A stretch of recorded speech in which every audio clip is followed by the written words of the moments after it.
ఓయూలో PG degree చదువుతున్న విద్యార్థులకు ఫీజులు తగ్గించాలని ర్యాలీ నిర్వహించారు. విద్యార్థులు ఏపీవీపీతో కలిసి ఓయూ పరిపాలనా భవనం వరకు భారీ ర్యాలీ నిర్వహించారు. పరిపాలనా భవనం ముందు నిలబడి వీసీ బయటకు రావాలని నిరసన వ్యక్తం చేశారు. యూనివర్సిటీలో ఫీజులు చూస్తుంటే విద్యార్థులు బెంబెలెత్తిపోతున్నారని ఏపీవీపీ నాయకులు ఆవేదన వ్యక్తం చేశారు. ఈ ఫీజులు కట్టడం తమతో కాదని సర్టిఫికెట్లు పట్టుకుని గ్రామాలకు తరలిపోతున్నారని గుర్తు చేశారు. ప్రైవేటు యూనివర్సిటీలను తలదన్నే విధంగా ఓయూలో పరీక్ష ఫీజులు ఉండడం సిగ్గుచేటన్నారు.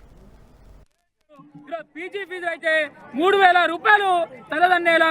ఈరోజు బీటెక్ ఫీజులు చూసుకున్నట్టయితే దాదాపు 4,000-5,000 రూపాయలు. ఈరోజు ఎంబీఏ ఫీజులు చూసుకున్నట్టయితే దాదాపు 3,700 రూపాయలు యొక్క ఉస్మానియా యూనివర్సిటీ యాజమాన్యం కేటాయించడం జరుగుతుంది. అయ్యా, యూనివర్సిటీ వీసీ కావచ్చు, రిజిస్టర్ కావచ్చు, మీకు ప్రభుత్వం నుండి నిధులు చేయడం చేత కాకపోతే అందరం వెళ్దాం.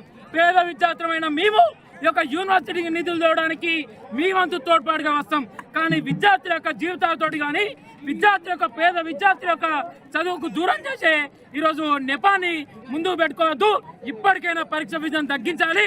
ఏవైతే అప్పటి ఫీజులు ఈరోజు పరీక్ష నిర్వహణకి ఏ విధంగా 800-900 రూపాయలు అవసరమైతాయో అలాంటి ఫీజులు కేటాయించాలి తప్ప ఈరోజు వేలాది ఫీజులతోటి ఈరోజు పేద విద్యార్థులు మారుమూల గ్రామాల నుండి వచ్చే విద్యార్థులను చదువుకు దూరం చేద్దాం.